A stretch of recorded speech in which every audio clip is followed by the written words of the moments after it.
Na televizijsko občinstvo prijazen pozdrav v novi televizijski oddaji Nostalgija. Tokratni gost je velika legenda slovenske popevke in narodno-zabavne glasbe. Glasba je njegov način življenja že dolga leta. Muzicirati in prepevati je začel zelo zgodaj. Znan je kot pisec impresivnih besedil, ki sežejo do srca in zase pravi, da ima muziko v krvi. Stik z občinstvom mu pomeni največ. Čeprav je formalno že upokojenec, še vedno nastopa. Povabil za nastope ima še vedno veliko in kot glasbenik organizatorjem prireditev ne zna reči ne. Redno nastopa tudi v razvedrilnih televizijskih oddajah, udeležuje se intervjujev na različnih radijskih in televizijskih postajah. Naš gost pa pravi, če nisi medijsko prisoten, ne obstajaš. Nobene druge skrivnosti ni na glasbeni sceni, z glasbo in zanjo živim in bom pel do konca svojih dni. Uvrščam se med ljudi, ki garamo z veseljem in smo srečni, ko lahko garamo. Drugačen človek postanem, ko navežem stik z občinstvom. Zame je petje užitek, največji takrat, ko imam ob sebi dobro spremljavo, izvrstne glasbenike. Ni mi težko nastopiti tudi pred 20 ljudmi, samo da je štim ga prava, pove naš gost, ki je že v našem studiu na televiziji Arena v Celju. Letos bo minilo 63 let od začetka njegove glasbene kariere. Občinstvo osvaja svojim žametnim baritonom, z glasbenim erosom, vrhunskim nastopom, uglajenim videzom in karizmatično prezenco. Lani je praznoval okrogli jubilej, 80. rojstni dan. Je prejemnik številnih prestižnih priznanj, med drugim je leta 2014 prejel veliko nagrado, red za zasluge Republike Slovenije v 50-letnici neprekinjenega uspešnega glasbenega delovanja in za zasluge pri utrjevanju slovenske glasbene tradicije med slovenskimi rojaki v zamejstvu in zdomstvu. Leta 2014 je prav tako prejel tudi prestižno priznanje Viktorja za življenjsko delo.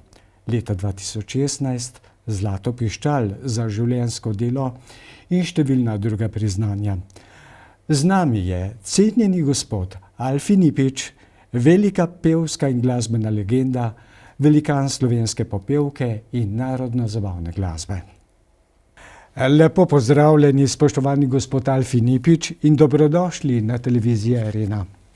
Tudi vam lep pozdrav vaši televiziji in vsem tistim, ki me spremljajo že 63 let. Skratka, en lep trenutek se mi je zgodil, da sem tukaj v vaši televiziji in da bomo obujali malce spomine za nazaj. Najlepša hvala za lepe uvodne besede.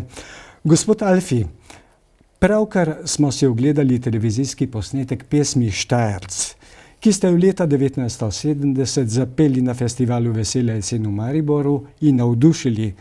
Prejeli ste prvo nagrado občinstva. Kako se spominjate tega nastopa in nagrade občinstva?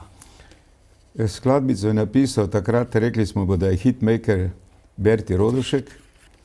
In takrat sem bil res izredno vesel te nagrade. Vem, da sem za nagrado dobil, Berti je dobil eno kuverto, jaz sem pa eno buteljko dobil. Tako da nagrada je bila enkratna. In takrat ravno tisto obdobje sem prepeval tudi v hotelu Slavija.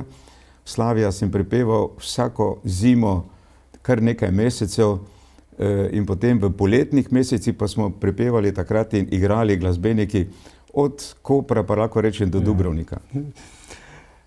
O tem bova seveda govorila v nadaljevanju oddaje. Ampak zanima me pa naslednje. Kaj lahko poveste o festivalu Vesela jesen, ki se je leta 1972 preimenoval v Festival narečnih popevk? Malo o zgodovini, če nam poveste. Meni se je zdela ta prireditev, kot ste povedali, popevka Vesela jesen, zelo nekako zanimiva, ker tudi ne glede, da je Slovenija majhna, ima več narečij. Naprimer narečje v Prekmurju, narečje na Dolenjskem, Gorenjskem, in to sem opazil, da je vse posod isto. Naprimer, če greste, jaz sem ogromno prepeval na nemško govorečem področju z ansamblom bratov Avsenik če greste v Münchnu, rečejo, hast du mir das gemacht. Si mi ti to naredil. V Stuttgartu rečejo, hast du mir das gemacht. Mislim, že tukaj vidiš tako mala razdalja, pa že imajo narečja. Torej, to je vse posod po svetu. In se mi je zdelo prav zanimivo, da je ta festival strnil ta narečja v eno prireditev, ki ga žal več ni. Ni več slovenske popevke, ni več festivala šansonov in lahko bi še našteval nekaj prireditev. Škoda je to, ker tudi slovenske muzike na radijskih postajah žal slišimo, meni se zdi, da vedno manj. In to je škoda za eno državo tako majhno, kot je Slovenija, ker tudi slovenski jezik je en del kulture, ki spada tudi v glasbenem smislu, spada med glasbo. In tega mogoče zadnje čase, desetletja malo pogrešam. Pogrešate, seveda. Gospod Alfi, na festivalu narečnih popevk ste nastopili večkrat in tudi zmagali, kaj ne? Ja, tam sem pel Štajerca, Prleka, Bolfenga, ko to ti Štajer zdravo pade. In 7-krat sem bil in to je hvala Bogu, ker sem bil vedno nekako nagrajen, da sem takrat potem sprejel to ponudbo od Slavka Avsenika in sem šel k Avseniku, takrat si nisem mogel več vezati za doben termin in sem mogel žal odpovedati. Mislim vedno, kar mi je bilo od začetka težko, ker me en spomin vezal na to prireditev. In ta prireditev je bila zelo popularna v Sloveniji. In od takrat dalje, ko sem šel k Avsenikom, nisem več nastopal na tem festivalu, na popevke Vesele jeseni in žal je potem kar čez nekaj let ta festival manjkal v Sloveniji in tudi predvsem Mariboru kot takemu, ki je dal vedno priložnost povabiti pevce iz vse Slovenije v Maribor za nekaj dni na to prireditev. Gospod Alfi, zdaj pa želim, da se sprehodiva skozi vašo bogato življenjsko pot, ki je nadvse zanimiva. Rodili ste se v Mariboru v času vojne vihre, kot zadnji otrok v družini Nipič. Najbrž vam je vaša mama pripovedovala, kako v težkih pogojih ste bili rojeni.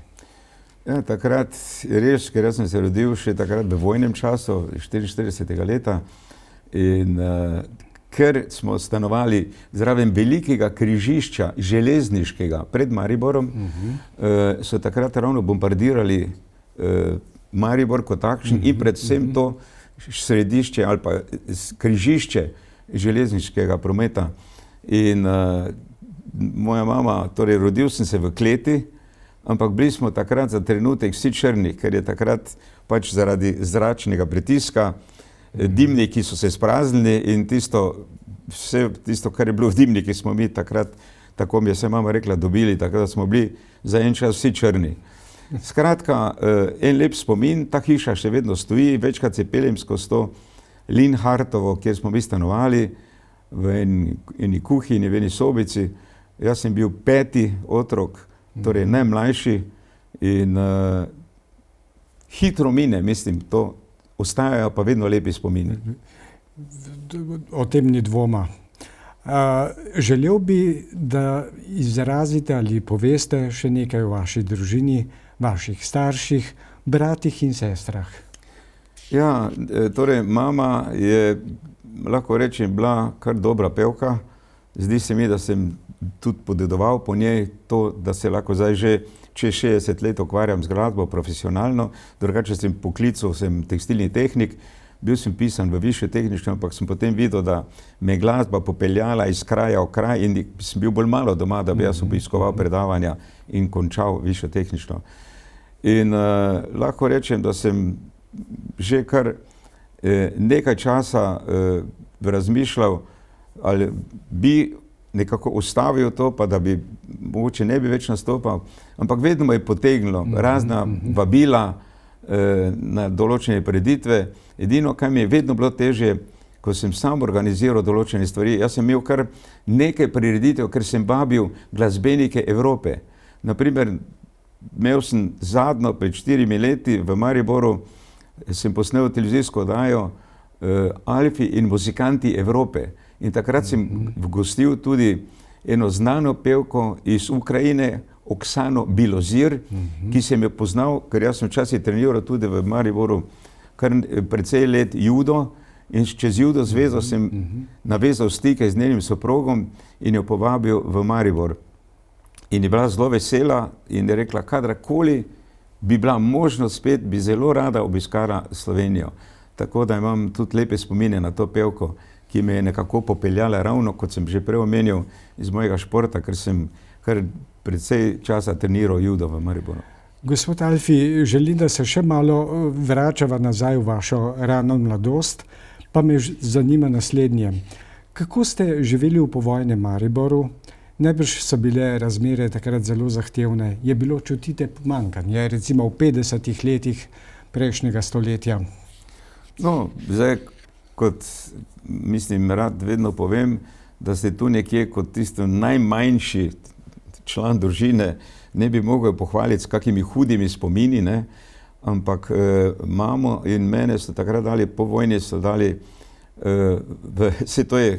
to je mogoče slučaj, so dali izven Maribora, izven mesta, so dali ženske z otroci in jaz sem bil ravno v Jereninu dan, ne? Tam, kjer zdaj živim 50 let že.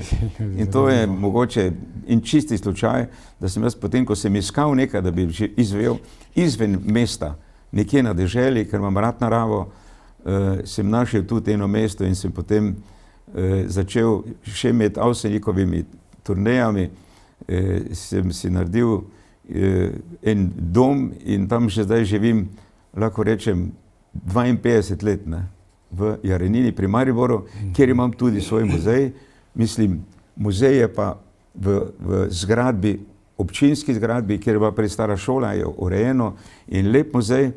In ravno pred nekaj dnevi so me sporočili, da smo dosegli nek rezultat, taki, ki se ga nismo niti v sanjah predstavljali.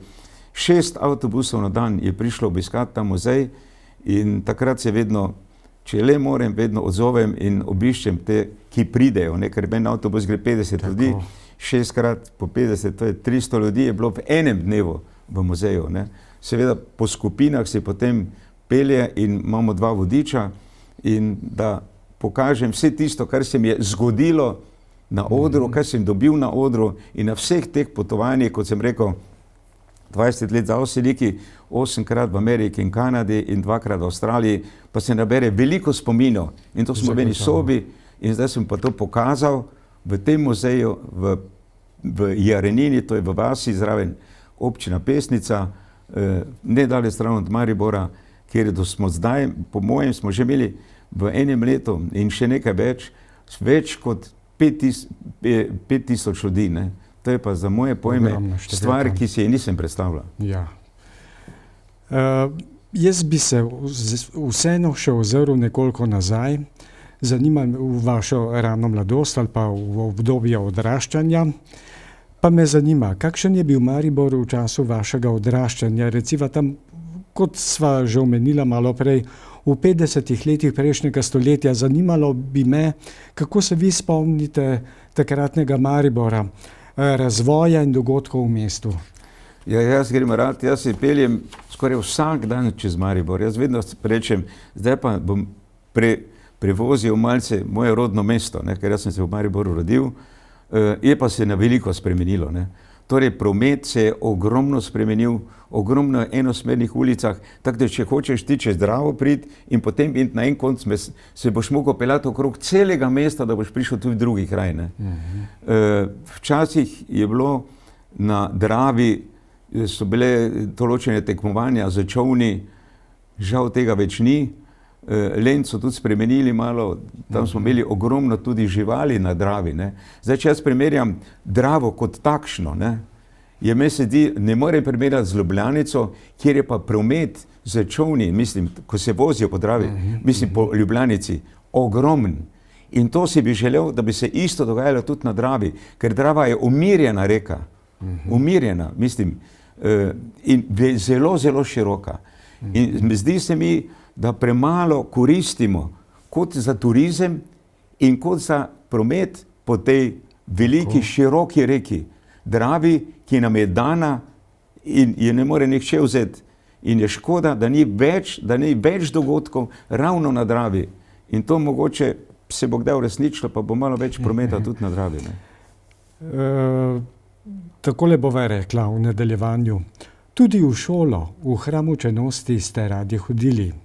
Iz vašega historiata imamo zaznati, da ste imeli radi 1. september, ki je bil znanilec novega šolskega leta. Ta dan je bil za vas zelo pomemben svetu dan. Zakaj?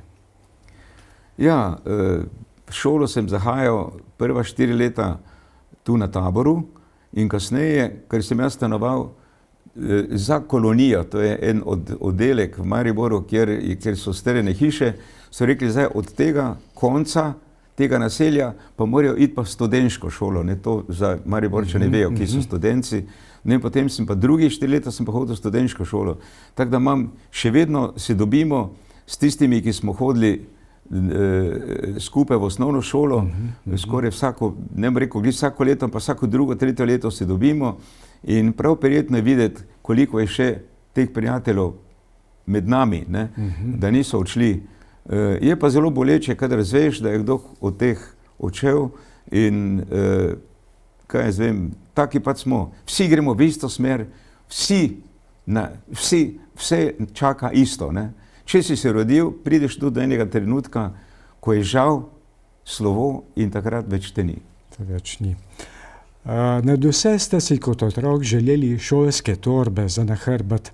A je bila v času vašega odraščanja prevelik luksus, kaj ne? No, če si iskren, je bil to res luksus, ne. Jaz sem prva leta smo imeli bolj, ne bom rekel, bolj vrečke kot torbe, ne. Zdaj se sigurno ogromno spremenilo, vidim pa, da imajo zdaj tudi nekateri, vidim, ko hodijo v šolo, pretežke torbe na hrbtu, ne. To pa tudi se mi zdi, da bi mogoče z enim načinom, ki ga primerjam lahko z Ameriko, ne, ko so mi rekli tam določeni Slovenci, so rekli, vi imate pa zelo težke programe v osnovnih šolah in ogromno ljudi nosi, torej ogromno otrok nosi pretežko v šolo, ne. Sem rekel, kaj pa pri vas laže? Je rekla, dosti laže.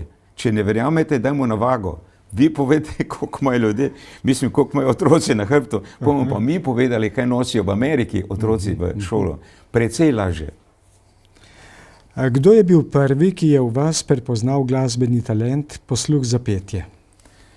Lahko rečem, da bi to Berti Rodošek, ki mi je napisal vse tiste prve moje hite, ki sem jih prepeval na Vesele jeseni, Štajerc, Prlek, Bolfenk. Jaz zaradi Bolfenka so me celo klicali celo na policijo, ko so rekli, da se norčujem z narodnoosvobodilnega boja, ne. Sem rekel, kako pa to mislite? Je rekel, vi pojete tam, kot je Bolfenk dol zgorel, se vode fasl ni imel. Je rekel, to je norčevanje. Sem rekel, veste kaj, jaz to pojem. Vi boste se mogli s tistimi pogovoriti, ko so to napisali. Tako. In to je Marjan Stare in Berti Rodošek. A niste vi to napisali? Sem rekel, ne, nisem, jaz samo pojem. So rekli, potem se opravičujem. Zanima me tudi, kako je potekalo vaše glasbeno in pevsko izobraževanje, kdo so bili vaši učitelji?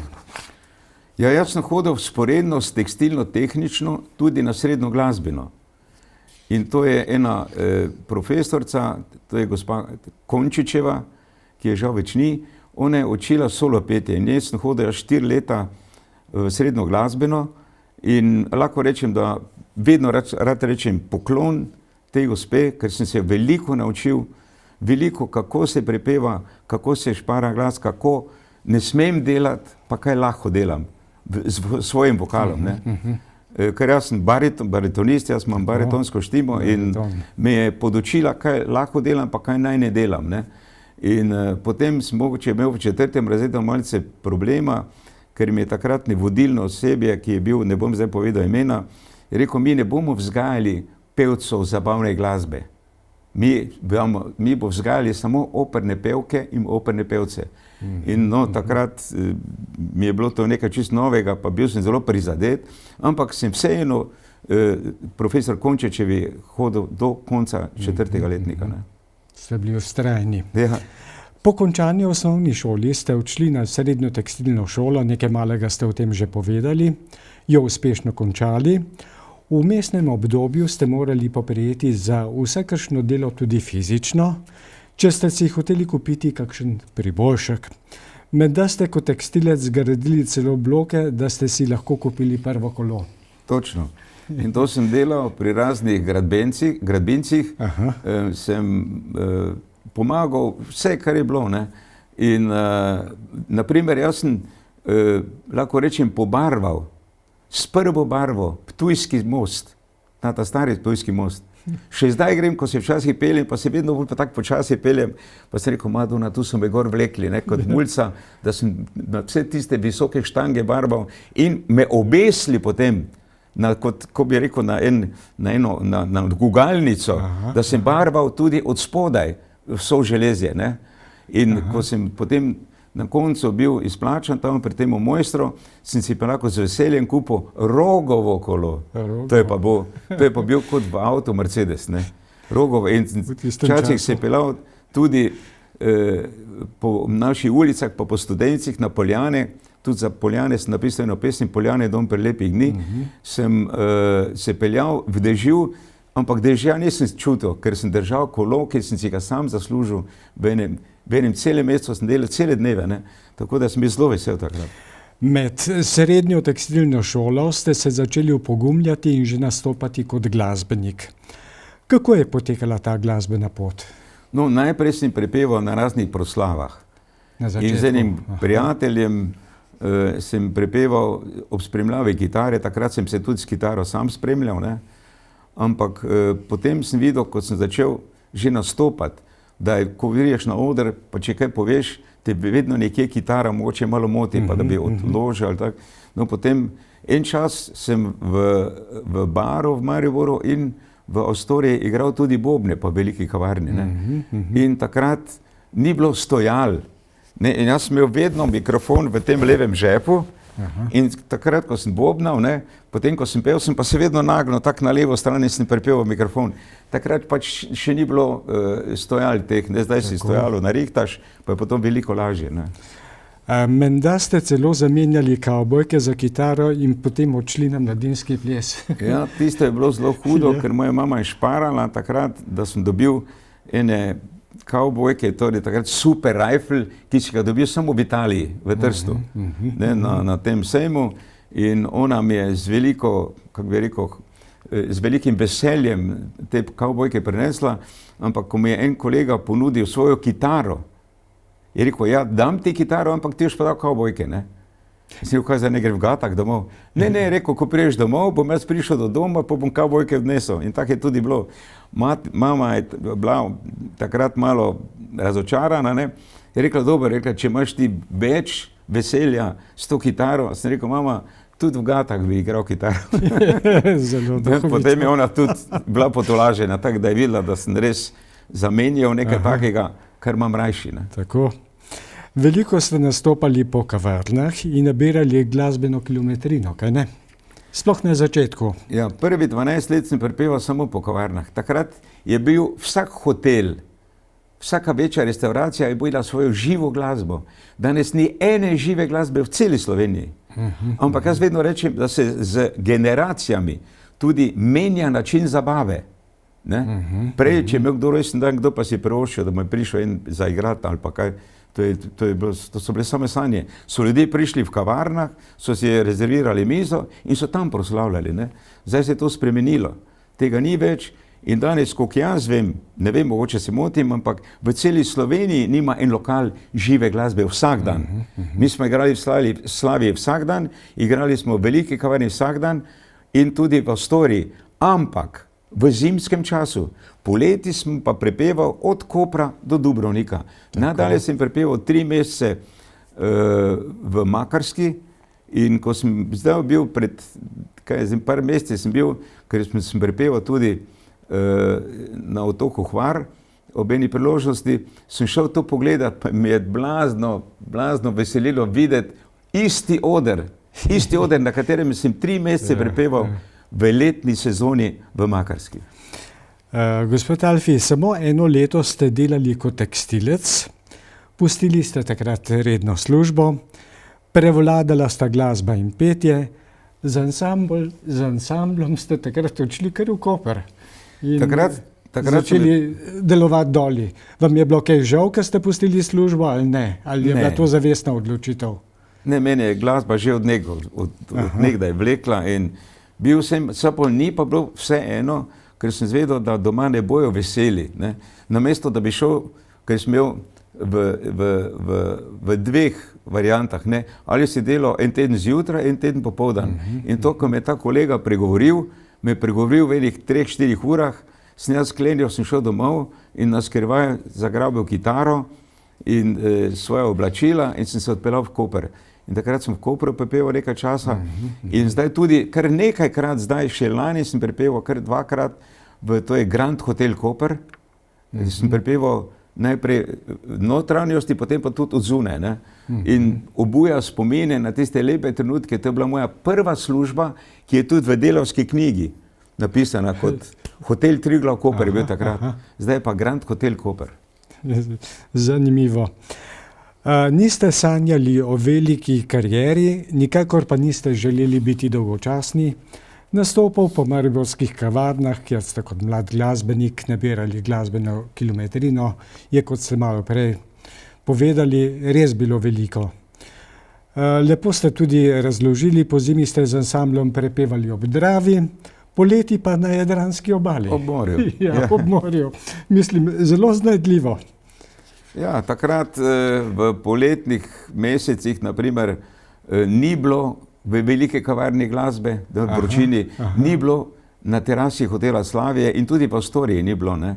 Večkrat sem prepeval tudi v Dancingu, ki je bil en delček Astorije in kasneje tudi je imel Slavija, torej hotel Slavija je imel kot eden DJ, sem bil DJ v tem baru, kjer je bil tudi artistični program. In so radi zahajali tudi ljudje iz tujine, tja, ne? Naprimer iz Italije, iz Avstrije, tudi naši so zahajali ta program, ker je to bil pač en program, torej je bil to en lokal, ker je imel artistični program. Ne?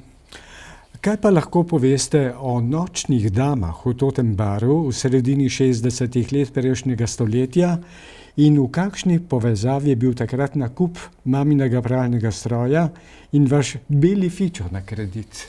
Ja, to so zdaj 3 segmenti, ki ste zdaj našteli.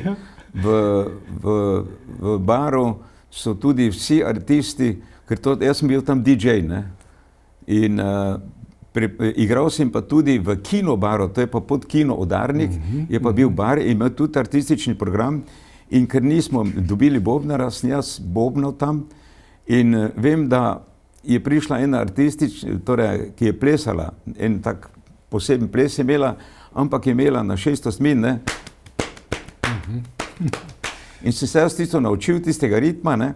In potem so fanti rekli, ne vem, če boš zvozil, veš, ker to je težki ritem, ne? So me pianist, basist, pa še 2 solista sta bila, ne? In potem, kaj se je zgodilo, ko je bil tisti trenutek, ko je ona nastopila, ne, je ustavila orkester, je rekla, prosim, je rekla, naj igra samo bobn, vi pa bote tiho. Sem rekel, fantje, kaj pa zdaj?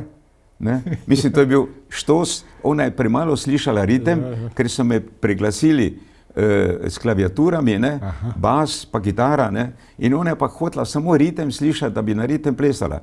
Naprimer v Afriki, če pogledate to o bobnih, ne, eden igra na bobne ali pa 2 ali pa 3, samo bobn, brez melodije, brez vsega, ljudje padajo v trans po enem trenutku. Zato, ker to je inštrument, ki svoj ritem tako daleč seže, da so prepojeni s tem in imajo en spoštljiv odnos do enega inštrumenta. Torej, govorimo o Afriki. In bobn jih tudi tako daleč pripelje, da pozabijo na vse druga in jih, kot sem rekel, da padejo v trans ob enem inštrumentu.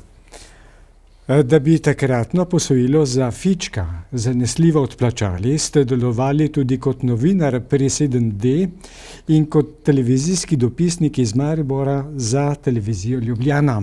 Točno, ja. Opišite nam še to obdobje vašega delovanja. Takrat je bil Beno Hvala šef televizijskih snemalcev, ne? In me ob eni priložnosti, ko je videl, da nekaj snemam, bi rekel, Alfi, to bo še naredil. Ne? In potem, ko sem delal kar nekaj mesecev in sem jaz posnel razne dogodke na Štajerskem, sem mogel dati kaseto na avtobus, na avtobus je prišel nekdo z televizije, to prinesel v studio, presneli in je dobro zvečer. Danes stisneš na gumb, pa me lahko odstela Slovenija, take posnetke. Tako. In mi je rekel Beno, takrat je rekel Alfi, drug mesec boš se pa zaposlil, ne? Si rekel, kak zaposlil? Je rekel, zaposlil boš profesionalni snemalec. Sem rekel, čakaj, ne morem biti profesionalni snemalec, jaz včasih v soboto, ali petek, soboto, pa nedeljo, kje pojebi? Je rekel, takrat pa ne boš mogel, ne? Ja. Sem rekel, Beno, tu pa zdaj je pa ena velika rampa za mene, ne? Kaj naj naredim? Ali napustim glasbo, ali pa grem, torej, in grem med TV snemalce, se ukvarjam s televizijo, ali pa ostanem pri glasbi. No in kot sem šel čez en teden k njemu, me je gledal, rekel, vse vem, kaj boš rekel, vse te razumem. Rekel, razumem, ne zamerim ti, rekel, ker vidim, da večjo voljo delaš ti v glasbeni smeri, kot pa da bi bil snemalec RTV Ljubljana. Bi me pa zanimalo ob tem, kar ste sedaj povedali, a ste mogoče potem sodelovali tudi kaj z Aleksom Štakulom, ker on je pa tudi ravno leta 1969 začel to kariero novinarja in snemalca. Se mogoče spomnite? Ja, ogromno. Tudi zdaj pred kratkim sem videl, da je preminil en znan mariborski snemalec, ki je potem šel v Ljubljano. To sekundo se ne morem točno spomniti imena. Z ogromno temi ljudmi sem sodeloval, ne? Tudi spraševal, razne napotke so me dajali, bili so prijazni vedno in mi govorili, mislim, kako in kaj. Tako da sem potem, ko sem bil 8-krat v Ameriki in Kanadi, 2-krat v Avstraliji, sem se sam kupil kamero in ogromno stvari tam posnel in se potem tudi razne oddaje naredil z tega, ne. To mi je potem pomagalo nekaj. Če nadaljujeva, poglejte, leta 1971 ste dobili povabilo od mojstra Jožeta Privška, ki je napisal glasbo in aranžma za popevko Silvestrski poljub. Dušan Velkevrh je spesnil besedilo za to popevko. V kakšnem spominu vam ostaja snemanje te popevke in srečanje z velikim glasbenim mojstrom Jožetom Privškom? Torej, do Jožeta Privška sem imel en poseben odnos, ker sem ga zelo spoštoval. On je, mislim, končal tudi Berkeley School v Ameriki in mi je en kolega rekel, ki je bil tam tudi, je rekel, da je med znamenimi, temi svetovnimi asi, med temi velikani glasbenimi, tudi slika, ko piše Jože Privšek Slovenija. Rekel, sem bil prav ponosen, vesel, da sem videl tudi enega naših v tej zbirki, ne. Jože mi enkrat poklical, če bi prišel v Ljubljano, jaz sem prišel v Ljubljano, mi je v studiu 14, ker ne vem, zakaj tam če je še vedno ta studio, mi je igral na klavir to pesem, mi je dal note in besedilo, je rekel, pa čez nekaj dni te bom poklical, pa boš to posnel, ta pesem bo v novoletnem programu TV Slovenija. To sem takrat naredil, od tega je zdaj 52 let in vidim, da je kar postala ta melodija s tem tekstom kot en evergreen meseca decembra, ne. In kjerkoli pridem takrat v novembru in decembru, a boste tisto tudi, ne. Zgodilo se mi pa že tudi, da sem bil nekje, ko sem prepeval v Portorožu, pa je bilo poletje, ne, pa rekel, a boste silvestrski poljub tudi? Sem rekel, čakajte malo, če je vročina. Veste, rekel, jaz sem se svojo ženo spoznal ob tej pesmi in to je najina pesem najnega življenja. Je rekel, skozi poslušamo, še posebej na tiste trenutke, ko imamo kako obletnico, najprej to pesem, ne. To se pravi, da letni čas sploh ni bil važen. Ne, sploh ni bil važen. Ampak zanima me pa naslednje. Ste pričakovali, da bo popevka Silvestrski poljub postala mega uspešnica? Ne, kadarkoli kaj snemam. Poglejte, jaz imam za Radio Ljubljana, meni sledi okrog 6000 posnetkov. Ne, jaz imam že samo z Avseniki okrog 350 pesmi. Potem okrog svojih imam tudi že okrog 300, tisti, ki sem sam snemal za svojim ansamblom. Po Avsenikih sem jaz eno leto nisem smel nič narediti, ker sem imel tako pogodbo. Po enem letu sem pa naredil svoj ansambl, 1991. Ne. Mi smo 1990 imeli zadnji koncert v Kelnu, Open Air, čisto odzunaj. Takratni menedžer, gospod Karl Landsmajer, nam je rekel, da se je bilo prodanih 12 000 kart. Ogromno ljudi je vedelo, da je to naš zadnji koncert in so z vse Nemčije, Avstrije, Švice so prišli na ta poslovilni koncert, ne. In to je bilo takrat nekaj takega, sem rekel, bom naredil svoj ansambl in sem tudi z svojim ansamblom naredil potem, lahko rečem, čez 200-250 pesmi. Ne. Tako da moja največja želja, pa ko smo z Avciniki nehali, moja največja želja je pa bila, da bi bil svoj tonski studio. In ta tonski studio sem naredil v Slovenski Bistrici, ki je obstojal 22 let. V njemu je opravljal svojo tehniko, ker je sin Dejan tudi elektronik, ne, je končal Serš v Mariboru in ko je začel osvetljevati in ozvočevati razne trenutke, razne prireditve, sem rekel, Dejan, če boš ti celo noč snemal, po dnevi boš ozvočenja, sem rekel, ne boš dolgo zdržal. In potem smo po 22 letih, ker je bili ogromno drugih studijev, sem rekel, najboljše, da tisto, kaj imaš večje veselje. On se je odločil, da bo potem studio zaprl in da bo se ukvarjal samo z ozvočevanjem, osvetljevanjem. Ampak v teh 22 letih sem jaz ogromno stvari posnel tudi, ne. Tudi raznih duetov. Jaz imam eno ploščo, kjer imam duete, mislim, da imam okrog 20 duetov. Če začnem od Helene Blagne pa do ogromno teh s pevkami in s pevci raznih duetov, ne. Vrata na takratno radiotelevizijo Ljubljana so se vam na široko odprla. Leta 1971 so vas povabili na Slovensko popevko. To je bil za vas debut na popevki, kaj ne? Ja, na Slovenski popevki sem kar nekajkrat nastopil. Enkrat celo me sedi v duetu z Marjetko Falk. Celo eno leto sem napisal tudi besedilo, melodijo je napisal Milan Ferleš in priredbo Stara domačija. In to sem zdaj malce obujal spomine, prepeval sem na Mariborski koči. Na Mariborski koči na Pohorje, otvoritev sezone. In ta, ki je zdaj prevzel Mariborsko kočo, mi je dal, da ga je ravno to besedilo zvabilo spet nazaj iz drugih krajev Slovenije in zdaj spet je sklenil, da bo na Mariborski koči. V eno besedilo pravi, to, ko sem sam napisal, ne pozabi domačije, vrni se domov. Je rekel, to mi je skozi nekako obmevalo, in je rekel, zdaj sem se vrnil domov in bom zdaj ostal na Mariborski koči kot, kako se temu reče, upravljalec te Mariborske koče. Ne. Kaj pa popevka Nekoč v deževnem predmestju? Kako se je spominjate? Nekoč v deževnem predmestju, zdaj ta trenutek, to sekundo se ne more spomniti, kdo je napisal, ali je Jani Golob, ali kdo je napisal že to. Vem, da sem prepeval z velikim revijskim orkestrom, da je se veliko krat tudi potem vrtela, ampak mi imamo v Sloveniji ogromno evergreenov. Od slovenske popevke, ogromno evergreenov z festivalov šansonov, ogromno evergreenov z Vesele jeseni in Melodij morja in sonca. Veselo jesen in Melodije morja in sonca, oče teh dveh festivalov je bil Berti Rodošek, ki ga žal več ni. Jaz smo vedno rekel, da je hitmaker Slovenije, ker se je potem odselil in je do svojega zadnjega trenutka živel v Švici. Tam je tudi ustvarjal. Vsi ti posnetki, vsa ta glasba mi je ostala v lepem spominu in kadarkoli slišim kaj takega, vedno z eno toplino v srcu ugotovim, da so bili to res lepi trenutki, ko so bili vsi ti festivali in je bilo več slovenske glasbe tudi v programih slovenskih radijskih postaj. Tukaj zadnje čase pogrešam in je to škoda. Če primerjam, na primer, Hrvaško, ki ima samo hrvaško glasbo na hrvaških radijskih postajah, težko boste slišali kaj drugega kot hrvaško muziko. Tu smo mogoče mi malce odzadaj. Upam, da bo kdaj drugače. Kaj pa porečete na dejstvo, da na Slovenskem radiju, na prvem programu Slovenskega radija, smo včasih veliko lahko poslušali slovenske klasične popevke.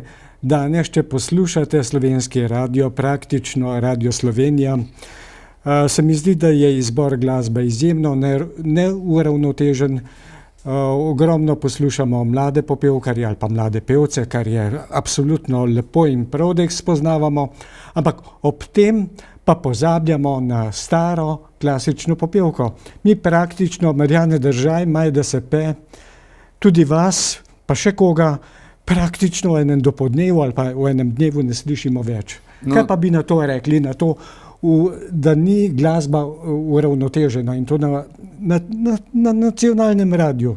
To mene kar malo žalosti, no. No, to sem jaz večkrat že omenil, tako da že gre mogoče komu na živce. Jaz vedno primerjam naše sosede na Hrvaško, ne. Tam boste na prvi programi, drugi, tretji slišali, pa tudi na radio Kaj, ki je par metrov od slovenske meje, samo njihovo glasbo.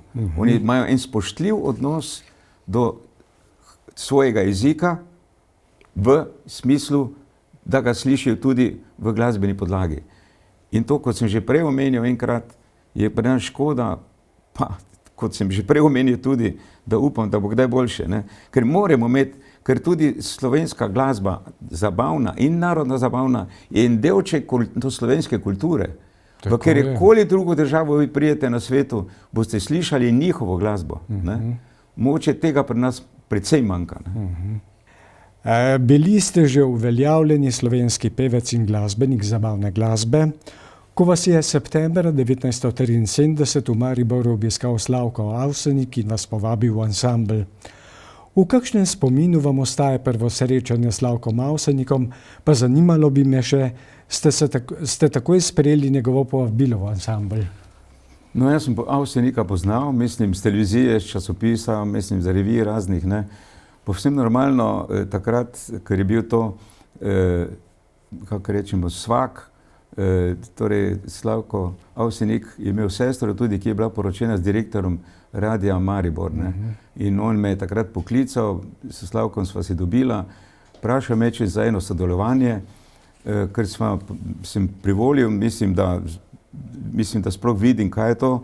Je rekel, da me bo poklical brat Vilko Avsenik, Vilko me je poklical, bil sem povabljen na eno snemanje, nisem pa vedel, da so še 4 bili tudi povabljeni, ki so snemali, ne. In potem po 3 tednih me je poklical Vilko in je rekel, da se zaradi barve glasu, ki je pasal, mislim, nekako med 2 pevki, ne. Do takrat je bila Ema Prodnik z prvim pevcem Francem Korenom, kasneje pa smo še dali zraven Jožico Svete, ki je imela pa tudi tako štimo, ki je pasala za to barvo, ki je se Vilko Avsenik predstavljal. No, potem so me poklicali in moram reči pa, da takrat nisem vedel, kako naporno bo to obdobje teh mojih kar nekaj let. Mi smo imeli, to še nisem omenil zdaj v tej oddaji, vsak mesec smo imeli 21 ali 22 koncertov, vsak mesec, potem sem šel par dni domov in potem spet nazaj. Bilo je naporno in moram reči, zdaj, ko obujam spomine nazaj, pa je lepo, da sem se odločil, pa še enkrat poudarjam, da ni bilo enostavno, ne. Bilo zdaj težko, zahtevno in naporno. Spoštovano televizijsko občinstvo, tako smo končali prvi del oddaje Nostalgija, v kateri smo gostili Alfija Nipiča, vrhunskega pevca, veliko legendo slovenske popevke in narodno-zabavne glasbe. K spremljanju drugega dela oddaje vas povabim danes teden ob enakem času. Prijazen pozdrav!